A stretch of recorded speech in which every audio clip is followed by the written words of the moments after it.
Tutankhamun became pharaoh of Egypt around the age of 9. The country was recovering from a major religious shakeup. His father, Akhenaten, had tried to replace Egypt's many gods with just one, Aten, the sun disk. That change caused chaos. Temples were shut down, priests lost power, people were angry and confused. He ruled a kingdom before he reached double digits. But Tutankhamun's real power came thousands of years after his death. As a child, Tutankhamun wasn't calling the shots. His advisors, Ai and Horemheb, made most of the big decisions, but they used the boy king to lead Egypt back to its old ways. He changed his name from Tutankhaten to Tutankhamun to honor the god Amun. The capital moved back to Thebes. Temples to the old gods were reopened. In the public eye, the young pharaoh was a symbol of balance and tradition returning. Tutankhamun appeared on monuments and official records as the restorer of order. While his advisors led the effort, everything was done in his name. The temples of Amun were rebuilt, and the banned priests regained their status. These steps were crucial in winning back the support of Egypt's religious elite and calming unrest. Tutankhamun ruled for about 9 years. He died suddenly around age 18 or 19. The cause of death is still debated. CT scans show he had a broken leg, malaria, and birth defects like a cleft palate and curved spine. His parents were likely siblings, which may explain the health problems. He left no heir, and his name was nearly wiped from history by those who followed him. Then in 1922, everything changed. British archaeologist Howard Carter discovered his tomb in the Valley of the Kings. It was nearly untouched. Inside were more than 5,000 items, golden statues, jewelry, weapons, chariots, and the iconic gold mask that covered his face. The tomb itself was small for a pharaoh, probably because he died so young, but it was packed with treasure. His inner coffin was made of solid gold and weighed over 240 pounds. The walls showed images of Tutankhamun with the gods, guiding him into the afterlife. For historians, it was the ultimate time capsule. The discovery made headlines around the world. Tutankhamun, the forgotten boy king, became the most famous pharaoh of all time. Tutankhamun didn't shape history while he was alive, but in death, he became its most famous child king.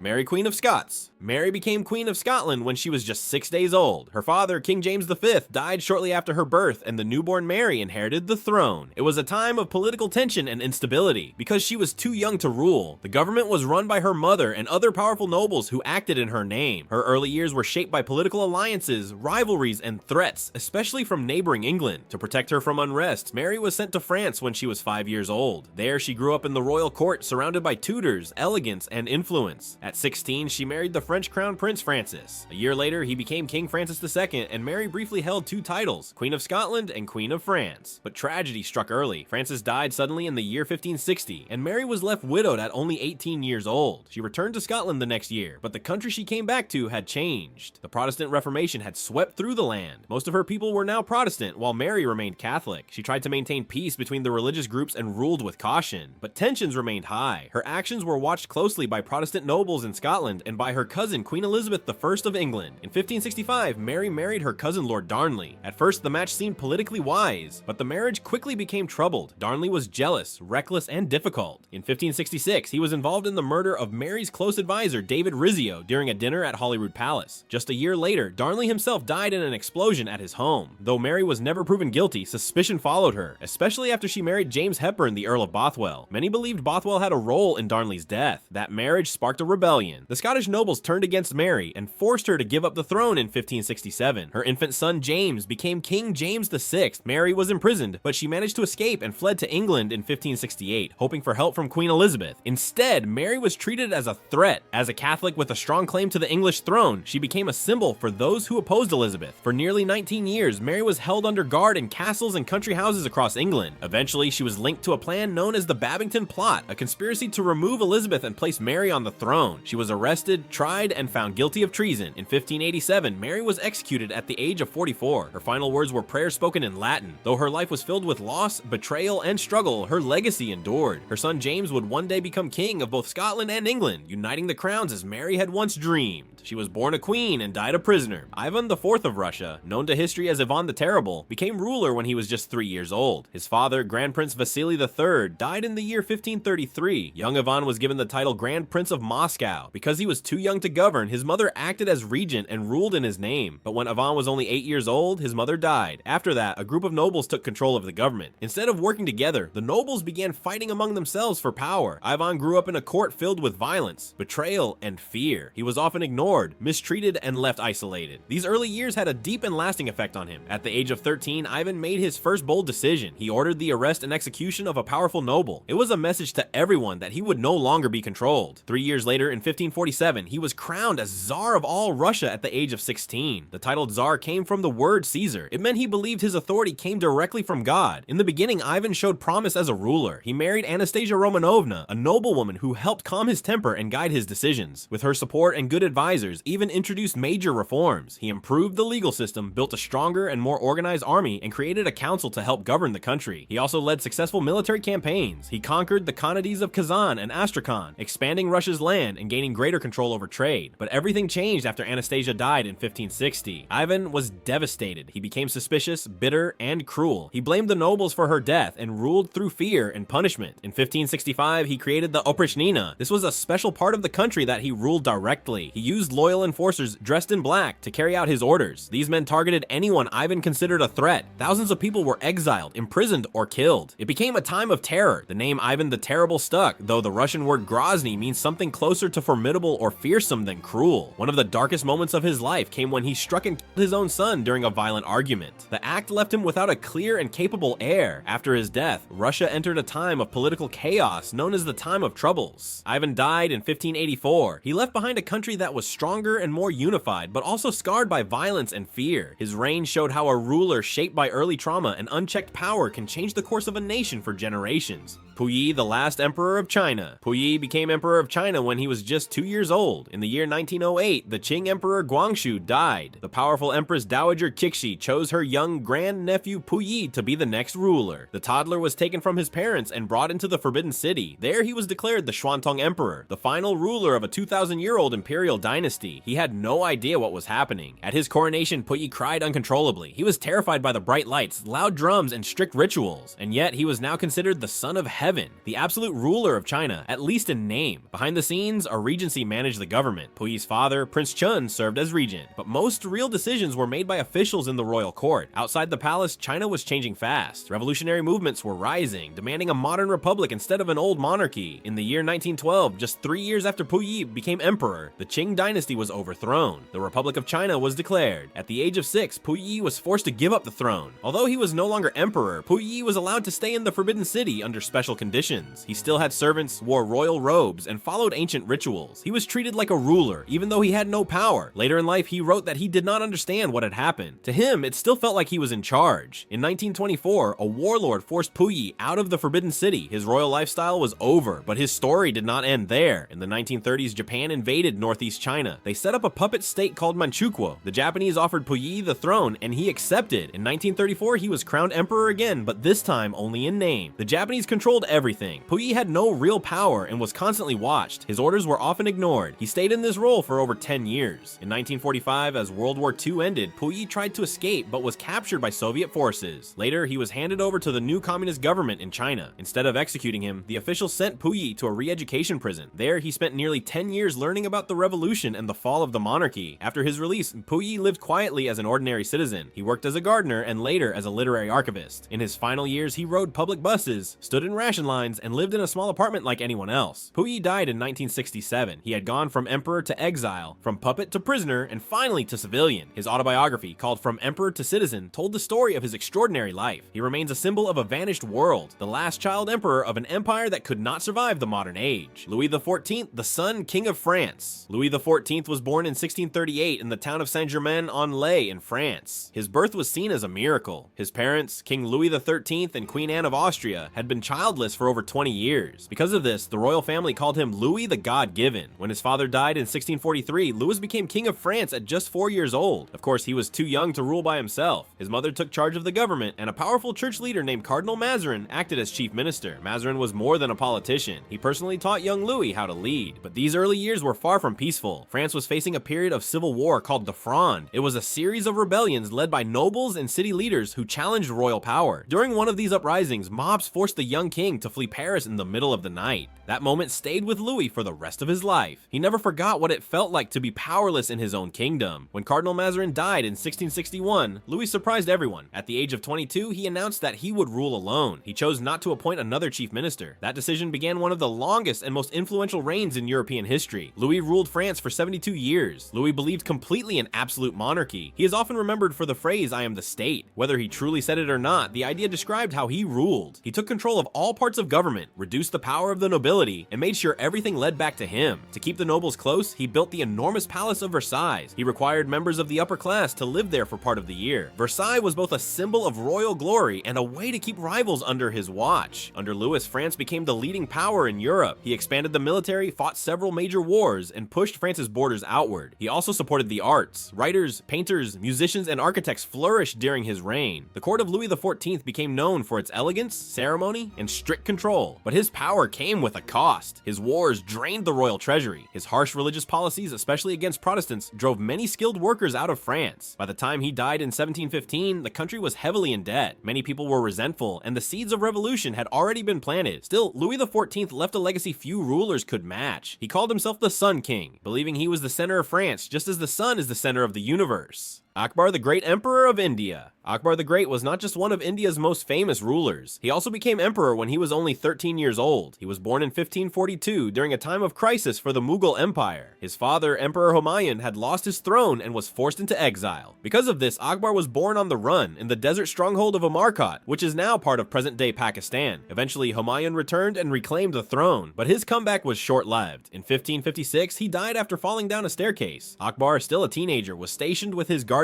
and military advisor Bayram Khan. With little time to prepare, Akbar was declared emperor, and almost immediately he faced a major threat. A powerful rival named Hemu had taken control of Delhi and declared himself king. That same year, the two sides met in the Second Battle of Panipat. Akbar, still just a boy, watched as Bayram Khan led the Mughal army into battle. The Mughals won, and the victory secured Akbar's rule. The Mughal Empire regained control over northern India. At first, Bayram Khan helped run the empire, but as Akbar grew older, he became more independent. By the time he was 18, he dismissed his advisor and began ruling on his own. Over the next 50 years, Akbar expanded the empire through military strength and smart diplomacy. But what made him truly remarkable was not just the land he conquered, it was how he governed the people. India was, and still is, home to many religions and cultures. Akbar understood this. He made religious tolerance one of the key ideas of his rule. He ended attacks on people who were not Muslim. He invited scholars of all religions to speak and debate in his court. He even married Hindu princesses to build alliances and show respect for different faiths. Rather than forcing people to follow one way, Akbar worked to bring them together. He also made big changes to how government worked. He restructured the empire's administration and gave positions to people based on talent, not just family background. Akbar's court became a center of culture and creativity. Artists painted beautiful manuscripts. Musicians composed new works. Architects designed buildings that blended Persian and Indian styles. His court brought together ideas from Central Asia, India, and beyond. When Akbar died in 1605, the Mughal Empire covered most of the Indian subcontinent. He had transformed a fragile kingdom into one of the most powerful and diverse empires in history. His descendants continued to build on what he started, including Shah Jahan, the emperor who built the Taj Mahal. Akbar was not just a child who inherited a throne. He became a wise and bold leader who knew how to rule. His strength, fairness, and openness made him one of the greatest kings in Indian history. Joan of Arc, the warrior saint of France. Joan of Arc was not born into power, but by the age of 17, she was leading armies. She was born around the year 1412 in the small village of Domremy in France. Her parents were farmers. Joan never learned to read or write, and she had no formal education, but during her early teenage years, she believed she was hearing divine messages. She said they came from saints such as Michael, Catherine, and Margaret. These messages gave her a mission. They told her to help lead France during the 100 Years' War. At the time, France was facing serious challenges. Large parts of the country were under English control. The French king had not yet been crowned. Morale was low, and the army was disorganized. Joan believed she was being called to help restore hope and make sure the Dauphin Charles was crowned as the rightful king. Most people would have ignored a teenage girl who claimed to speak on behalf of faith, but Joan was determined. She convinced a local official to allow her to travel to the royal court. There she was questioned by church leaders and scholars. Remarkably, she gained the trust of Charles himself. He provided her with armor, a banner, and permission to ride with the army. In 1429, Joan joined French forces heading to the city of Orleans, which was under siege. What happened next amazed the country. Inspired by her belief and presence, the French army lifted the siege in just 9 days. Joan did not lead battles in the traditional way, but she gave advice, raised morale, and stayed near the front lines. Even after being injured, she returned quickly to support the troops. Her efforts continued. She helped win more battles and guided the army to Reims, the traditional site for royal coronations. In July of that year, Charles was officially crowned King Charles VII. Joan stood beside him in full armor, holding her banner just as she had promised. But Joan's mission was not complete. She wanted to help remove all foreign forces from French lands. Later that year, she led an effort to take Paris, which did not succeed. Momentum slowed. In the following year, while defending a town, Joan was captured by opposing forces and handed over to her enemies. Those in power hoped to reduce her influence. She was put on trial by church officials who were aligned with her rivals. She faced many questions and was accused of wrongdoing related to her claims and beliefs. Joan stayed strong through long and difficult hearings. Under pressure, she signed a statement, but later said she had only done so out of fear and took back her words. In 1431, Joan's life was brought to an end through an official sentence carried out in the city of Rouen. She was 19 years old. Her final word was said to be the name of Jesus. Years later, a second trial found that she had been treated unfairly. In 1920, the Catholic Church officially recognized her as a saint. Today, Joan of Arc is remembered as one of France's greatest national heroes. She was a teenager who followed her beliefs, stood for her people, and helped change the course of history. Blaise Pascal, the genius who changed everything. Blaise Pascal was not a king or a warrior. He was something just as powerful. He was a thinker. Born in the year 1623 in the city of Clermont-Ferrand in France, Pascal would become one of the most brilliant minds in history. Even as a child, he was already changing the future of science and mathematics. His father worked as a tax official and also had a strong interest in math. He taught Blaise at home, but Blaise's talent appeared so early and so strongly that his father actually tried to slow him down. He delayed teaching him mathematics, hoping to give him more time to grow up. But that plan did not work. Blaise started exploring math on his own. At just 11 years old, he was doing original experiments in geometry. By the age of 16, he had written a paper so advanced that experts could not believe it had been written by a teenager. At 19, Pascal designed and built one of the world's first mechanical calculators. It was called the Pascaline. The device was made of wood and metal and used gears and wheels to add and subtract numbers. He created it to help his father with tax work.